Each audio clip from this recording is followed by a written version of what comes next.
La cábala es una de las formas de misticismo más ampliamente extendidas. Sus seguidores creen que la decodificación de sus textos antiguos revelará las respuestas de los grandes misterios de la vida. En el siglo XXI, algunas celebridades como Madonna o Britney Spears han emprendido una interpretación moderna de la práctica. Sin embargo, la extensión de la cábala ha suscitado controversias. Sus partidarios más estrictos advierten de que esta práctica mística alberga peligros ocultos. A lo largo de la historia, sus seguidores han codificado los escritos para proteger los secretos de la cábala. ¿Cuántos niveles de comprensión tiene? Tal vez infinitos.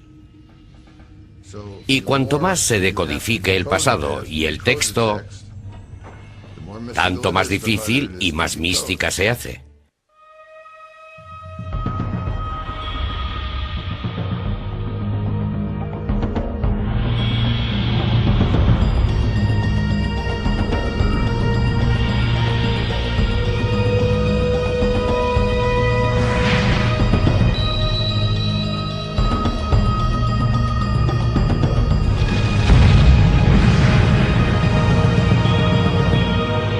Descifrando la historia. Los secretos de la cábala. En Babilonia, a principios del siglo VI a.C., un joven israelita llamado Ezequiel tuvo una visión. Y en plena contemplación una tormenta apareció del norte, y había una llama que relampagueaba continuamente, y en medio de esa llama había un trono, y sobre el trono una figura de aspecto humano. Ezequiel creía que había tenido una visión del cielo y había visto a Dios sentado en su trono. Esta visión cautivó a un grupo de místicos judíos. Tenían la esperanza de que estudiando esa imagen podrían ver a Dios ellos mismos y fundirse con el espíritu de la divinidad. Los judíos que persiguen una experiencia mística intentan recrear la experiencia de Ezequiel, y aquello se convirtió en el modelo de la mística judía hasta la aparición de la cábala. En el siglo II de nuestra era, el Imperio Romano dominaba lo que hoy es Israel. Los judíos que practicaban su fe de manera abierta eran asesinados u obligados a exiliarse. Fue entonces cuando muchos judíos recurrieron al misticismo para tratar de comprender la voluntad de Dios.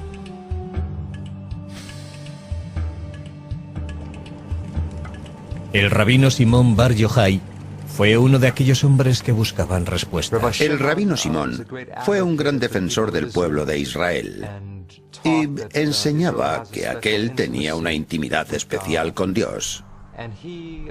Tras verter comentarios críticos de los romanos, fue condenado a muerte y tuvo que exiliarse. Según los textos judíos, Bar Yochai se escondió de los romanos durante 13 años en esta cueva de Pekín, en Israel. Aquí meditó sobre Dios y el universo, utilizando la Torá, las escrituras hebreas, como guía. Sus métodos únicos y su práctica devota le convirtieron en una de las figuras clave de la historia de la cábala. Como Bar Yochai, otros pequeños grupos de místicos judíos empezaron a tratar de alcanzar una mayor comprensión de Dios. Como Dios no iba a ellos, decidieron ir ellos hacia Dios. Buscaban algún tipo de experiencia de la divinidad. Usaron ciertas técnicas de meditación que los llevaban a una especie de trance hipnótico. Sus actividades se mantienen ocultas. Los místicos advierten de que esta práctica puede ser muy peligrosa para la gente corriente. Antiguas leyendas hablan de novicios que enloquecieron o incluso murieron por no estar preparados para enfrentarse a las poderosas fuerzas espirituales que se desencadenan. Si no eres lo bastante puro y modesto, Dios puede no aceptarte y puede que no permita que se realice ese viaje. Los místicos creen que a través de la meditación pueden alcanzar una visión de Dios como la que experimentó el profeta Ezequiel. En esa visión, la entrada del cielo está bloqueada por una serie de puertas. Los místicos deben atravesarlas antes de alcanzar a Dios. Las entradas están guardadas por ángeles amenazadores que no permiten que los indignos entren en el cielo. Antes de poder avanzar, los místicos deben aprender los complicados nombres de los ángeles y deben repetir cada uno de ellos un número exacto de veces. Los místicos llevaban amuletos que los protegían del poder de los ángeles, y si atravesaban todas las puertas y llegaban al salón del trono, podrían tener la visión. Aprenderían todos los secretos. Los místicos afirman que esos secretos les ayudan a comprender los pensamientos de Dios. Más o menos en la misma época, místicos desconocidos plasmaron un concepto asombroso en un libro que tuvo una gran influencia. El texto es el libro de la creación o Sefer Yetzirah, que describe cómo Dios hizo el mundo utilizando las 22 letras del alfabeto hebreo. Dios habló y dijo, hágase la luz. De modo que está claro que las palabras de Dios fueron el agente de la creación. Pero, ¿en qué lengua habló Dios? Habló en hebreo, por supuesto. Así que las 22 letras del alfabeto hebreo fueron el alfabeto de la creación. Lo que hace el Sefer Yetzirah es tratar de describir cómo Dios creó el mundo de una manera más detallada que el Génesis. Desarrolla la idea de que Dios creó el mundo a través del lenguaje, pero no tanto de las palabras como de las letras individuales, y esto debe entenderse de manera literal. Dios juntó las 3 letras, Aleph, Bet y Nun, para formar la palabra Obam, piedra. De la combinación de esas 3 letras se creó la piedra, y Dios obró de manera similar con todos los objetos del universo, que creó combinando letras y números. Los rabinos creían que las enseñanzas del Sefer Yetzirah eran demasiado poderosas como para que las experimentara la gente corriente, y los detalles del libro se mantuvieron ocultos. Estas revelaciones místicas se transmitieron de forma clandestina durante cientos de años. En el siglo XI, los cruzados emprendieron una nueva oleada de persecución contra los judíos, cuando los ejércitos cristianos intentaban arrebatar Tierra Santa a los árabes. Huyendo de la tortura y la muerte, los judíos se desperdigaron por Europa y el Próximo Oriente, llevando sus tradiciones secretas a sus nuevos lugares de asentamiento. Para el siglo XIII, las enseñanzas místicas se habían extendido en las comunidades judías de lo que hoy son Alemania, Francia y España. El término Cábala, que significa recepción en hebreo, se empezó a extender para describir esa práctica. Estamos hablando de un pequeño grupo de profesores y rabinos judíos, personas dedicadas a la vida espiritual, que estaban reuniendo las tradiciones primitivas, desarrollando técnicas de meditación y recreando la imagen de Dios de una manera muy asombrosa.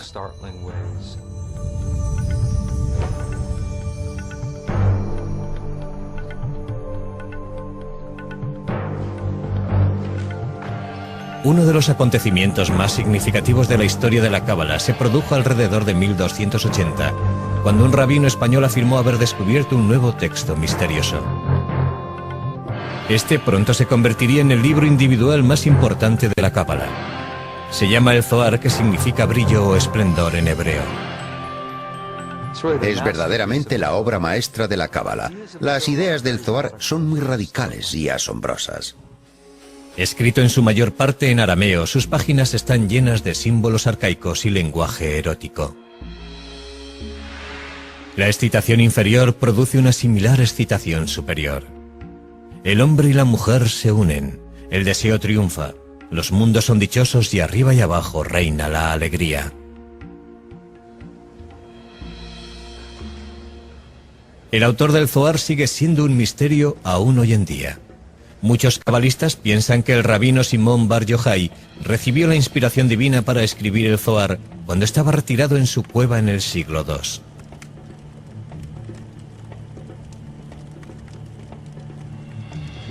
Otros sospechan que el manuscrito fue escrito 1000 años después, probablemente por un cabalista hispánico o por un grupo de varios rabinos. Está escrito en arameo por alguien que no dominaba demasiado esa lengua. Y encontramos en el Zohar palabras del portugués o castellano medievales.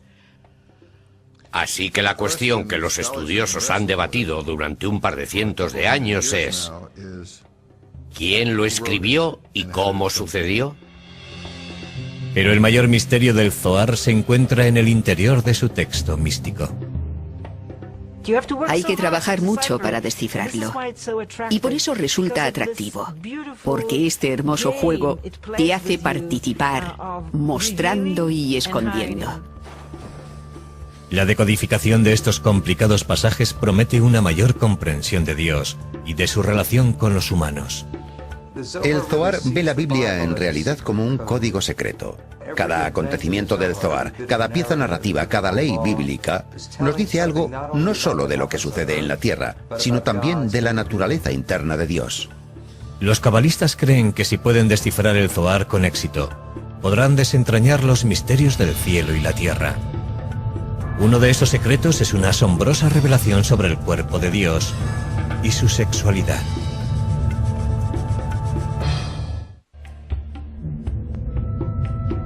Para el siglo XIII la cábala se había extendido por toda Europa y el cercano Oriente. Pero aunque la cantidad de judíos que estudiaban la cábala crecía, sus secretos permanecieron celosamente guardados. Desde entonces los estudiosos han investigado las formas de revelar esos secretos.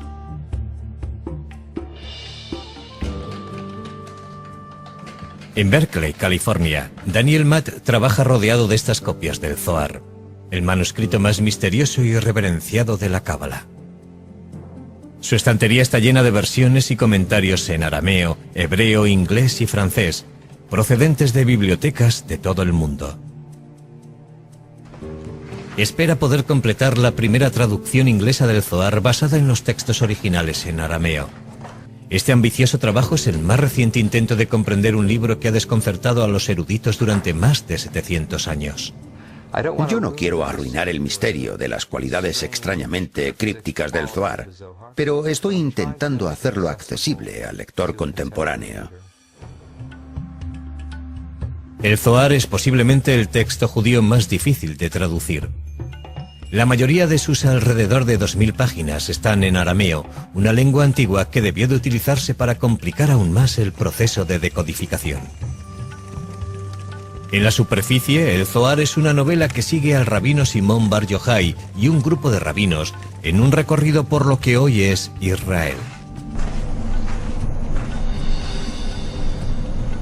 Vagan por las colinas de Galilea compartiendo sus enseñanzas secretas y topándose de vez en cuando en su camino con extraños personajes.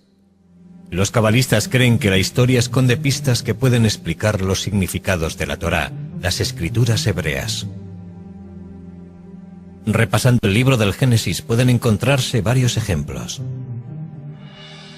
Aquí el Zohar le da la vuelta al relato tradicional de que Dios expulsó a Adán y Eva del jardín del Edén. La interpretación del Zohar expresa una creencia revolucionaria, que los humanos pueden dirigir a Dios. El Zohar plantea una cuestión muy radical, la de quién echó a quién del paraíso. Y el Zohar enseña realmente que fue Adán quien expulsó a Dios del jardín. Es como si aún viviéramos en él, pero no nos damos cuenta porque hemos expulsado a Dios. Hemos perdido el contacto con la dimensión espiritual y nuestro reto es recuperar esa conciencia, esa intimidad con la divinidad. Cuanto más ahondan los cabalistas en el Zohar, más crípticas se hacen sus palabras. Tiene un sistema simbólico muy rico.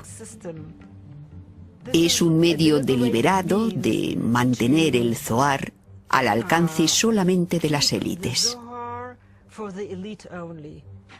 Sus autores probablemente pensaron que solo aquellos que eran suficientemente espirituales podrían descifrarlo.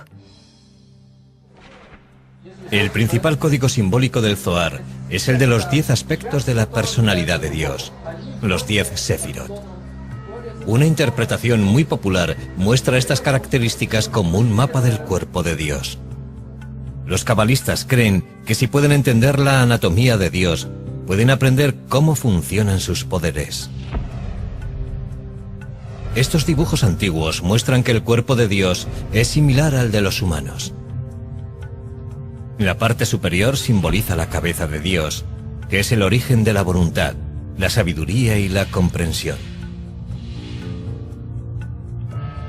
Debajo encontramos los órganos y extremidades, distribuidos simétricamente y que representan el amor, el poder, la belleza, la eternidad y el esplendor. La parte más inusitada del diagrama contiene imágenes de sensualidad. La novena parte de Dios, llamada el fundamento, el falo o la fuerza vital de procreación del universo. Pero según la Sefirot, Dios también tiene componentes femeninos. El elemento final, que suele recibir el nombre de Shejina, representa a la mitad femenina de Dios. Esta imagen ponía en cuestión la antigua visión de un Dios estrictamente masculino. Lo que encontramos aquí por primera vez es que este aspecto femenino, el consorte femenino de Dios, es también divino, es parte de la divinidad. Así que unir las mitades masculina y femenina de Dios se convierte en el objetivo de todo el sistema de las Sefirot. Y el Zohar describe esa unión en términos muy gráficos. En realidad hay una historia de amor en Dios y una unión sexual. Y ese es un elemento muy llamativo del Zohar que probablemente ha provocado una gran atracción en algunos aspectos. Este complicado sistema apoya la enseñanza cabalística de que los humanos afectan a Dios. Los estudiosos del Zohar creen que los actos humanos unen las partes masculina y femenina de Dios. ¿Cómo se unen las dos mitades de Dios? Por medio de la virtud humana, por el amor al prójimo, socorriendo a los pobres, guardando el Sabbat. Por medio de variadas órdenes rituales e intemporales, uno puede unir esas dos mitades de Dios. Podría decirse que así es como realizamos el potencial divino en el mundo.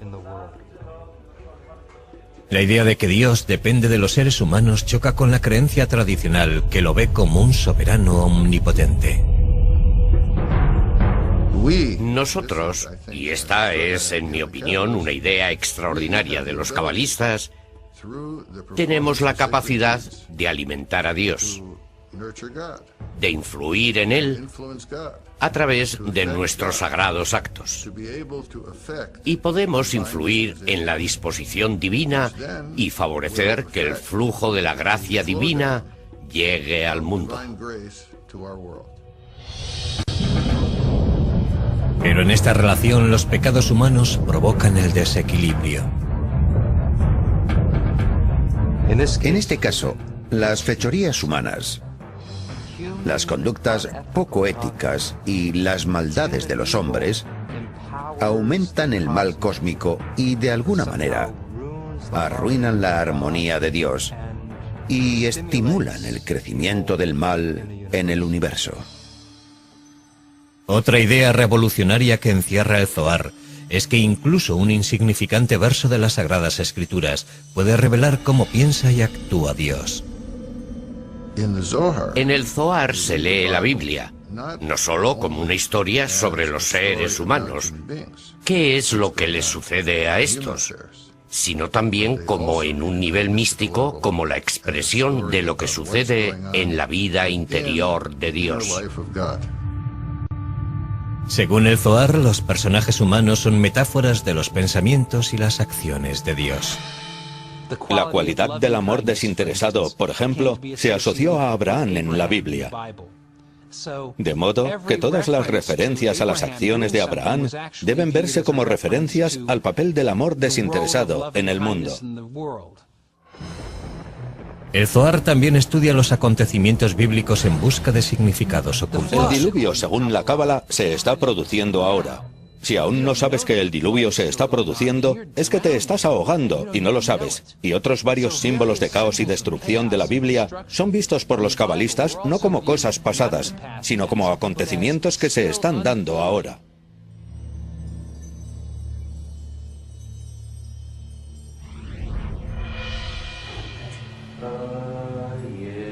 Mientras los místicos continuaban explorando nuevos misterios en el Zohar, otro cabalista hispano del siglo XIII ideaba un nuevo método y modo de unirse a Dios. La técnica de Abraham Abulafia contemplaba una meditación intensa y movimientos parecidos al yoga. Sus seguidores usaban ciertos movimientos de las manos y la cabeza para concentrarse en las letras de la Biblia hebrea. La idea más antigua es que Dios tiene muchos nombres y que esos nombres tienen poder absoluto. Abulafia quiso hacer una lectura de la Biblia, según la cual toda ella habla solamente de cómo Dios transforma los nombres y los verbos hebreos corrientes en nombres divinos. Uno de los nombres divinos que usó Abulafia es el nombre de 72 letras tomado de 3 versos del Éxodo. Cuando las letras de esos versos se combinaban de acuerdo con las instrucciones de Abulafia, formaban uno de los nombres secretos de Dios. A través de la meditación intensa sobre esas letras, Abulafia creía que la mente humana y la mente de Dios podían acabar uniéndose. Algunos cabalistas afirman que Moisés meditó sobre ese nombre para conseguir separar el Mar Rojo.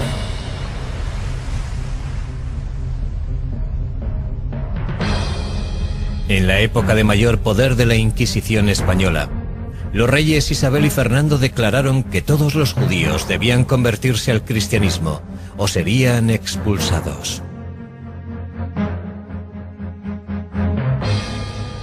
A lo largo de 1492, más de 100.000 judíos tuvieron que salir de España. Una vez más, la persecución religiosa favoreció la expansión de las enseñanzas de la Cábala. Un siglo después, muchos cabalistas usarían sus técnicas para atraer la llegada del Mesías prometido.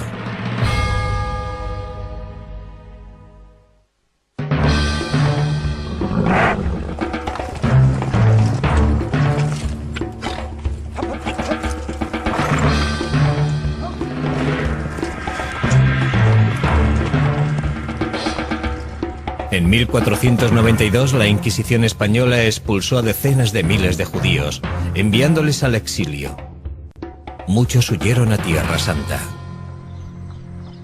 A 140 kilómetros al norte de Jerusalén, en la región de Galilea, místicos judíos conocidos como cabalistas se establecieron en la ciudad de Safed. Unos cuantos cabalistas se dirigieron a Galilea, en parte atraídos por el rabino Simón Bar Yochai, el héroe del Zohar que había recorrido la región.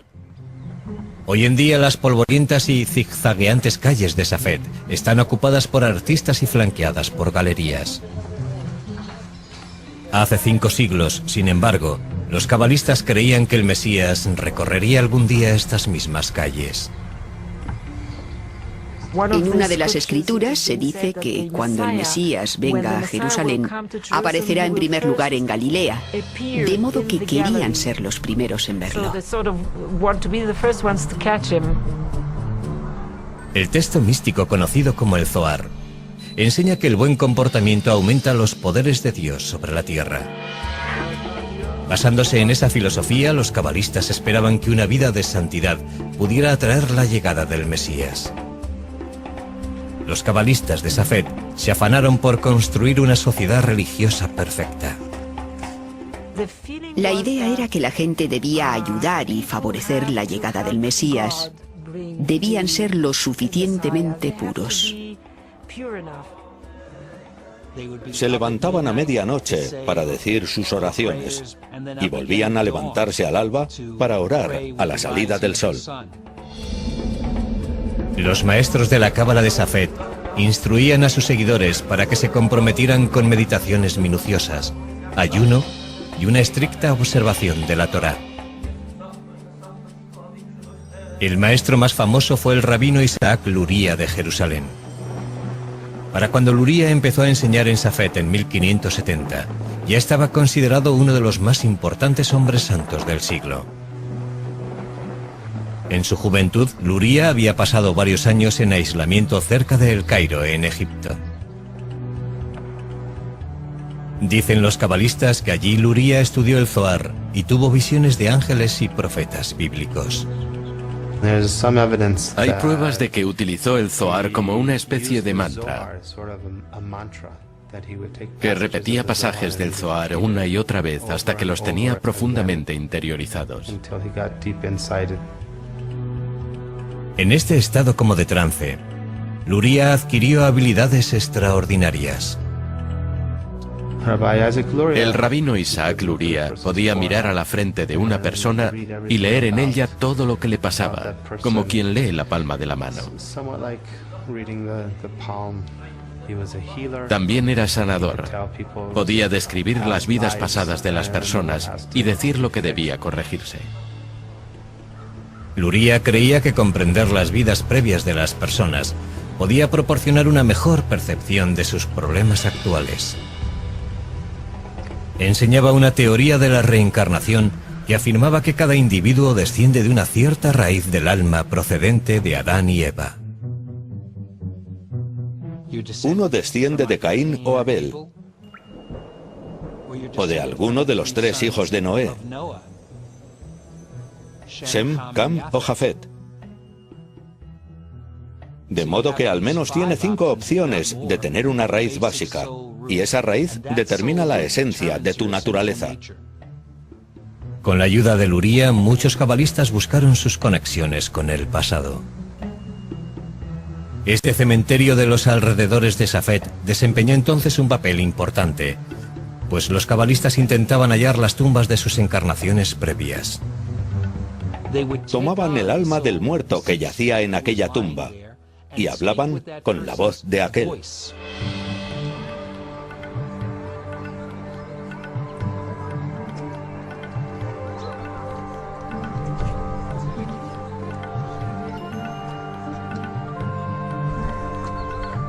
Los rituales funerarios y las peregrinaciones continúan aún hoy en día en los alrededores de Safed. Aquí los adeptos se reúnen en la tumba del rabino Simón Bar Yochai. Algunos practican las enseñanzas de Luria. Una de las mayores contribuciones de Luria a la Cábala fue un nuevo concepto de El creación. mundo solo existe porque Dios necesita a alguien con quien relacionarse, lo que implica que Dios tiene necesidad de amor y de relación. Luria enseñaba que el primer acto no fue una creación, sino en realidad una retirada. Podría decirse que Dios se retiró en todas direcciones de un punto central, creando una especie de vacío, un punto vacío dentro de Dios. Según Luria, ese vacío dio espacio a Dios para crear el mundo. Dios colocó recipientes en el vacío y comenzó a llenarlos con luz divina, rompiendo después en pedazos algunos de ellos. En este caso, la creación del mundo y la catástrofe están unidas. No puede haber creatividad sin que haya destrucción al mismo tiempo. Luria explicaba que las chispas de los recipientes hechos añicos cayeron a la tierra. Todas las cosas que Dios creó contenían una de estas chispas divinas. Según Luria, los humanos pueden hacer que estos fragmentos de espíritu divino se vuelvan a reunir con Dios a través de las buenas obras. Nuestras obras pueden reparar el mundo superior, y cuando todas esas chispas estén restauradas, uno obtiene la redención mesiánica. En 1572, cuando Isaac Luria murió de una peste, muchos cabalistas temieron que su muerte fuera un castigo por haber revelado secretos prohibidos. Fue un revés para las expectativas de redención. Desde entonces, Safed languideció hasta finales de siglo.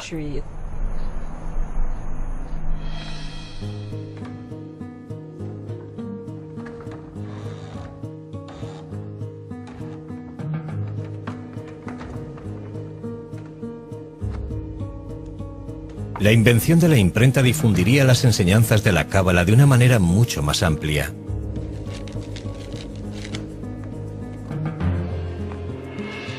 Para la época de la muerte de Luria, ya había a disposición del público muchas copias del Zohar y de diferentes manuscritos de Safed. La Cábala parecía haber salido por fin de su refugio oculto. Para el siglo XVI, las ideas místicas de la Cábala habían alcanzado la mayor parte del mundo judío. Los seguidores la practicaban en toda Europa, el norte de África y el Próximo Oriente.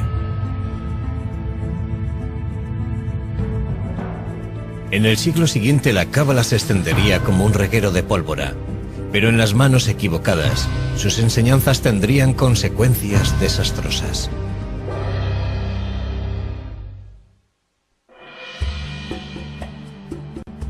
El siglo XVI se caracterizó por la expansión sin precedentes del tipo de misticismo judío conocido como cábala. Comenzó cuando el Zohar y otras obras místicas se tradujeron al latín. Los filósofos cristianos estaban ansiosos por estudiar la cábala y creían que podría ayudarles a resolver los misterios de su propia fe. Tienen un gran interés por la cábala, especialmente porque el Zohar se escribió más o menos en la misma época de Jesucristo. Y de ahí suponen que contiene un judaísmo puro y no contaminado de la época de Cristo, que confirmaría las verdades del cristianismo. Esta creencia fue la base de lo que se ha dado en llamar cábala cristiana. Los pensadores del Renacimiento también usaron la cábala para comprender las obras de Pitágoras y Platón, cuyas filosofías reflejaban aspectos del misticismo judío. Algunos eruditos afirman que el filósofo Gottfried Leibniz, que inventó el cálculo, e incluso Isaac Newton estudiaron ideas cabalísticas. Yo no afirmaría que la ciencia moderna está basada en la cábala, pero sí es verdad que las personas que crearon la ciencia y la filosofía modernas tenían gran interés en ella. Mientras, la cábala estaba siendo estudiada también por dos hombres que inadvertidamente provocarían una de las mayores catástrofes de la historia de la cábala. Sabetay Zevi nació en Izmir, actual Turquía, en 1626. En su juventud, Zevi padeció repetidas pesadillas sobre ataques demoníacos y recurrió al Zohar en busca de respuestas. Sabetay Zevi era en apariencia un brillante joven, pero problemático, que sufrió una crisis maníaco-depresiva a los 40 años. Los estudiosos piensan hoy que Zevi alternaba estados de depresión profunda y euforia maníaca. El clímax llegó cuando concertó un simulacro de matrimonio entre sí mismo y un rollo de la Torá. La naturaleza de su aflicción le llevaba a violar periódicamente los mandamientos de manera pública, y por ello era expulsado de la comunidad en medio de un gran escándalo. Desterrado de varias comunidades judías del Imperio Otomano, Zevi huyó a Jerusalén, donde anduvo vagando por las calles recitando cantos cabalísticos. En 1665 Zevi conoció a Nathan de Gaza, un joven estudiante de la cábala. Ambos pasaron varias semanas juntos recorriendo lo que hoy es Israel. Con el tiempo, Nathan acabó convenciéndose de que Zevi era el Mesías. Así Nathan proclamó que el Mesías había aparecido. Y la buena nueva viajó de sinagoga en sinagoga por todo el Imperio Otomano y hasta Europa. Para 1666 todo el mundo judío estaba cautivado por la llegada del Mesías. Sabetay Zevi era un maníaco depresivo, pero era un maníaco depresivo muy carismático que reunió a un montón de gente a su alrededor. Otras personas pensaron que el tiempo había madurado y que aquello debía de ser lo que estaban esperando.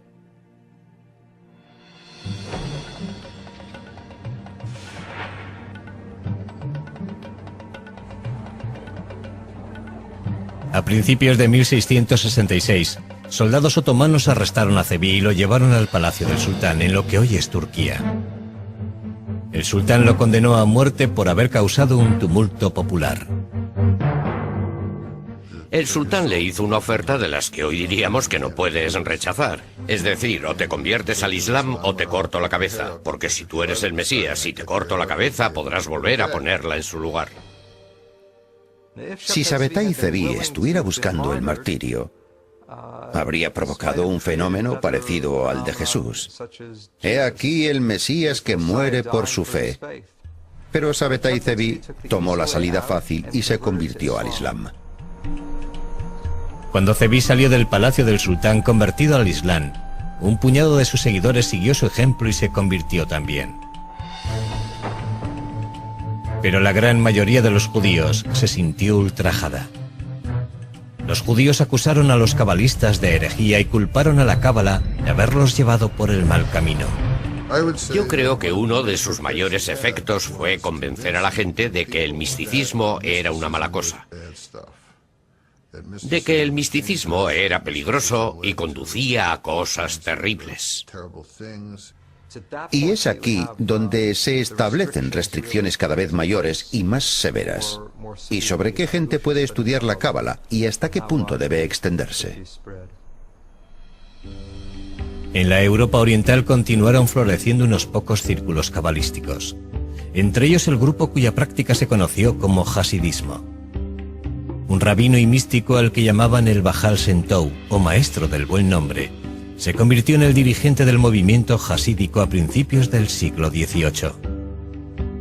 El Baal Shem Tov unificó otros círculos místicos que operaban bajo su ámbito, por así decirlo.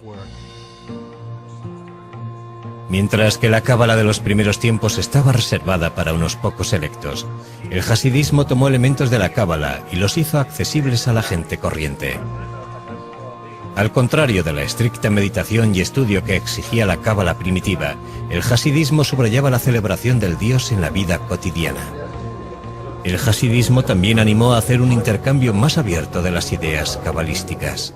Hay un impulso democrático en el hasidismo.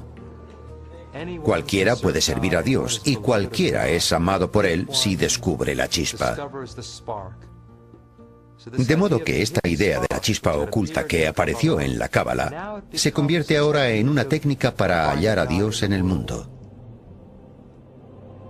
Mientras la mayoría de la población judía continuaba rehuyendo el misticismo, los judíos hasídicos preservaron las tradiciones de la cábala durante todo el siglo XIX.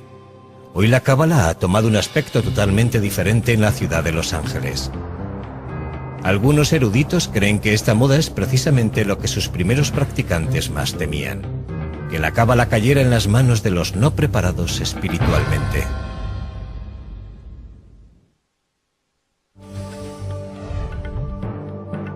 La cábala consiguió una gran popularidad por primera vez a finales del siglo XVII. Pero cuando la práctica mística se relacionó con un falso mesías, los cabalistas de Europa y el Próximo Oriente empezaron a ser rehuidos por todos.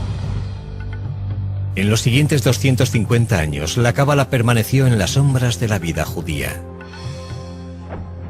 En la década de 1930, un historiador alemán llamado Gerson Sollen redescubrió las enseñanzas del misticismo judío.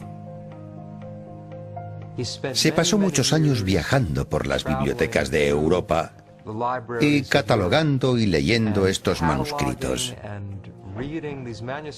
algunos de los cuales no se habían siquiera abierto en décadas e incluso en siglos. Podría decirse que hizo que este material fuera accesible al mundo occidental. Cuando el Tercer Reich de Hitler extendió el terror por toda Europa, los judíos se encontraron tratando de entender la persecución, tortura y muerte a la que su gente tenía que enfrentarse. La creencia de la cábala de que las malas obras pueden hacer desequilibrar el universo quedó trágicamente confirmada por el Holocausto. Con 6 millones de judíos muertos, el mundo había alcanzado una de sus horas más oscuras.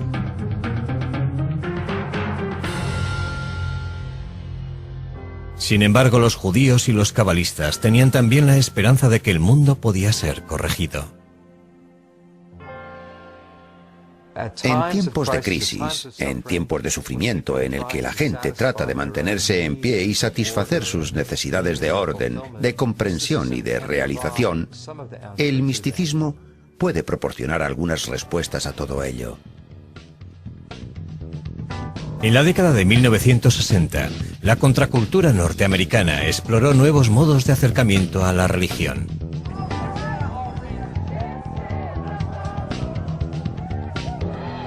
Uno de aquellos hombres interesados en el mundo espiritual era Philip Berg, un rabino de Nueva York. A finales de la década, Berg viajó a Israel, donde ahondó en las enseñanzas de la cábala. Berg se dedicó entonces a estudiar esta antigua práctica. Su objetivo era compartir la cábala con las masas. La reformuló, presentándola de un modo en que alguien no versado en los textos cabalísticos y que no sepa nada de judaísmo pudiera entender estas ideas y aplicarlas a su modo de vida.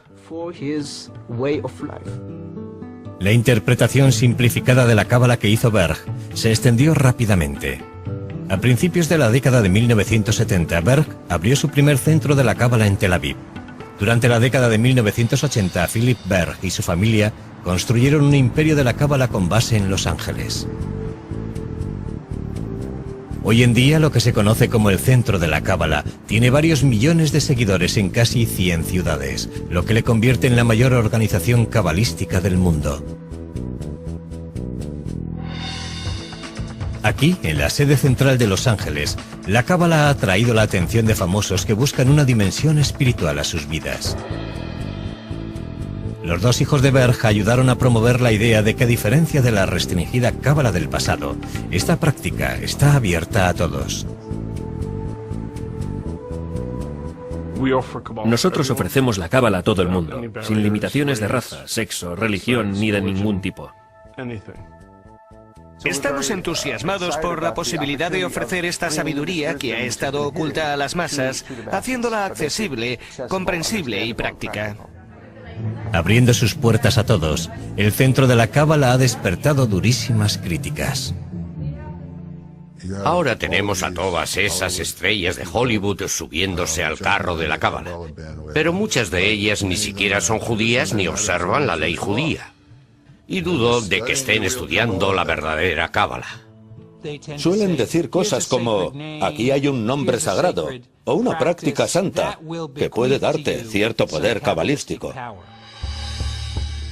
El centro de la cábala hace hincapié en antiguas prácticas como la meditación sobre los 72 nombres de Dios y organiza peregrinaciones a los lugares cabalísticos de Israel, como la que Madonna hizo en 2004.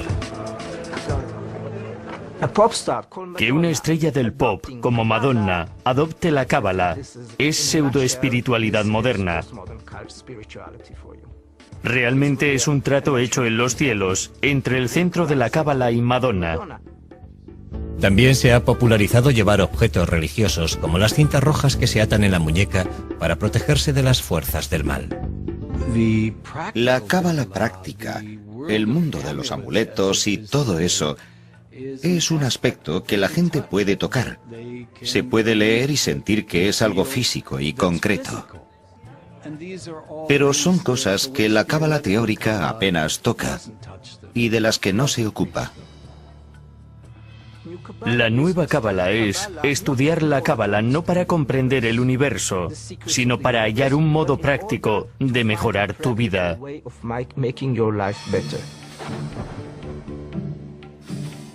La decodificación de la cábala ha sido un viaje místico muy complejo durante miles de años. Y la búsqueda del control de sus secretos sigue hoy en día. Creo que hay una lucha por la posesión del conocimiento cabalístico, por ver quién está en posición de interpretarla y explicar su valor y significado al mundo moderno.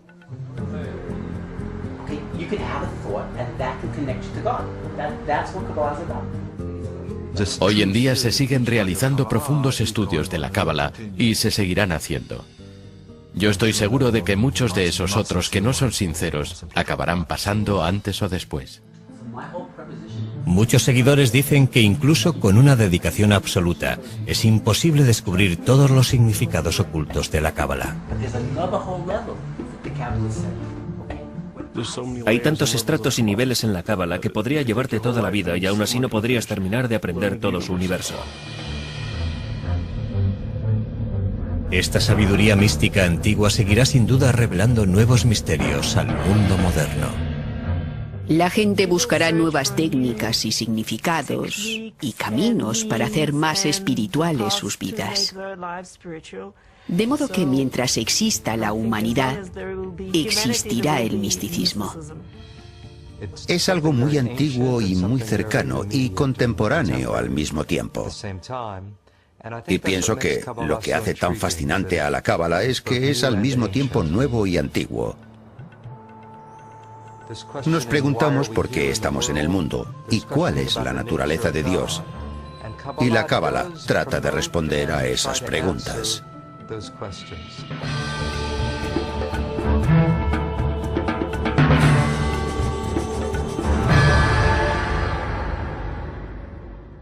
Comentarios críticos de los romanos, fue condenado a muerte y tuvo que exiliarse.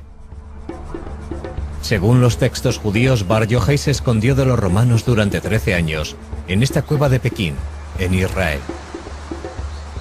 Aquí meditó sobre Dios y el universo, utilizando la Torá, las escrituras hebreas, como guía. Sus métodos únicos y su práctica devota le convirtieron en una de las figuras clave de la historia de la Cábala. Como Bar Yochai, otros pequeños grupos de místicos judíos empezaron a tratar de alcanzar una mayor comprensión de Dios. Como Dios no iba a ellos, decidieron ir ellos hacia Dios. Buscaban algún tipo de experiencia de la divinidad. Usaron ciertas técnicas de meditación que los llevaban a una especie de trance hipnótico.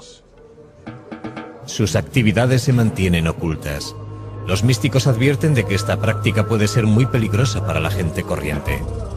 Antiguas leyendas hablan de novicios que enloquecieron o incluso murieron por no estar preparados para enfrentarse a las poderosas fuerzas espirituales que se desencadenan. Si no eres lo bastante puro y modesto, Dios puede no aceptarte y puede que no permita que se realice ese viaje.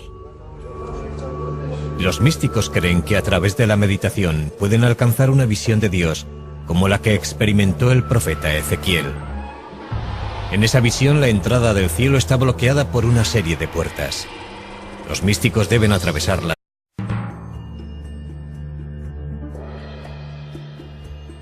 La Cábala es una de las formas de misticismo más ampliamente extendidas. Sus seguidores creen que la decodificación de sus textos antiguos revelará las respuestas de los grandes misterios de la vida. En el siglo XXI, algunas celebridades como Madonna o Britney Spears han emprendido una interpretación moderna de la práctica. Sin embargo, la extensión de la Cábala ha suscitado controversias. Sus partidarios más estrictos advierten de que esta práctica mística alberga peligros ocultos. A lo largo de la historia, sus seguidores han codificado los escritos para proteger los secretos de la Cábala. ¿Cuántos niveles de comprensión tiene? Tal vez infinitos. Y cuanto más se decodifique el pasado y el texto, tanto más difícil y más mística se hace.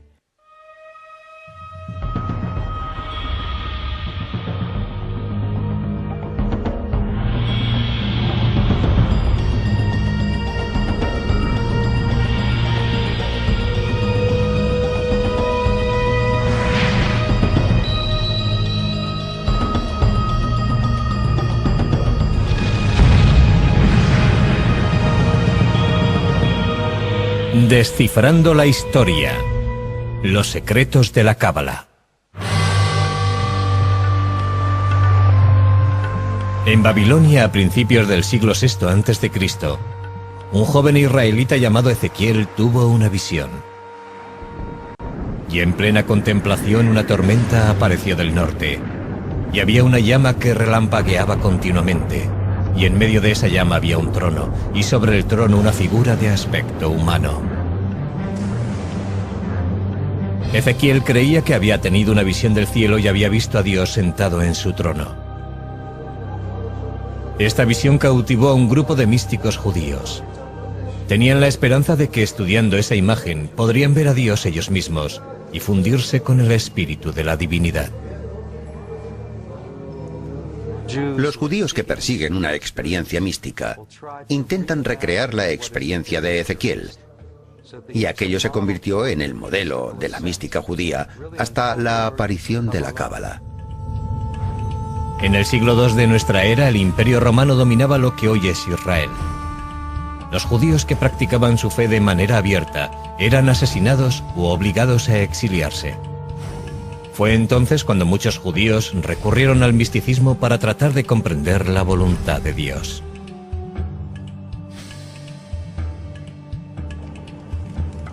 El rabino Simón Bar Yochai Fue uno de aquellos hombres que buscaban respuestas. El rabino Simón fue un gran defensor del pueblo de Israel y enseñaba que aquel tenía una intimidad especial con Dios.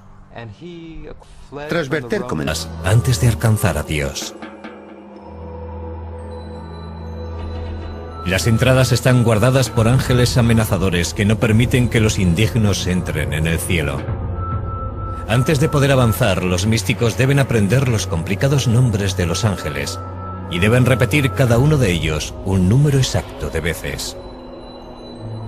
Los místicos llevaban amuletos que los protegían del poder de los ángeles. Y si atravesaban todas las puertas y llegaban al salón del trono, podrían tener la visión. Aprenderían todos los secretos. Los místicos afirman que esos secretos les ayudan a comprender los pensamientos de Dios. Más o menos en la misma época, místicos desconocidos plasmaron un concepto asombroso en un libro que tuvo una gran influencia. El texto es el libro de la creación o Sefer Yetzirah, que describe cómo Dios hizo el mundo utilizando las 22 letras del alfabeto hebreo. Dios habló y dijo, hágase la luz. De modo que está claro que las palabras de Dios fueron el agente de la creación. Pero, ¿en qué lengua habló Dios? Habló en hebreo, por supuesto. Así que las 22 letras del alfabeto hebreo fueron el alfabeto de la creación.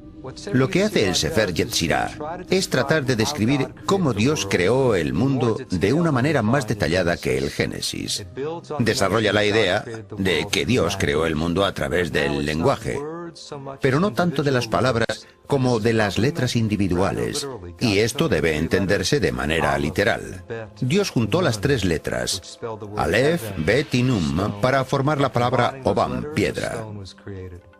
De la combinación de esas 3 letras se creó la piedra, y Dios obró de manera similar con todos los objetos del universo, que creó combinando letras y números.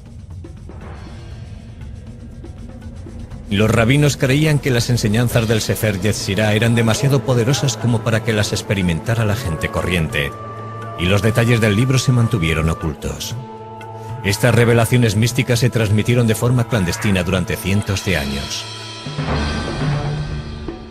En el siglo XI, los cruzados emprendieron una nueva oleada de persecución contra los judíos, cuando los ejércitos cristianos intentaban arrebatar Tierra Santa a los árabes. Huyendo de la tortura y la muerte, los judíos se desperdigaron por Europa y el Próximo Oriente, llevando sus tradiciones secretas a sus nuevos lugares de asentamiento. Para el siglo XIII, las enseñanzas místicas se habían extendido en las comunidades judías de lo que hoy son Alemania, Francia y España. El término cábala, que significa recepción en hebreo, se empezó a extender para describir esa práctica. Estamos hablando de un pequeño grupo de profesores y rabinos judíos, personas dedicadas a la vida espiritual, que estaban reuniendo las tradiciones primitivas, desarrollando técnicas de meditación y recreando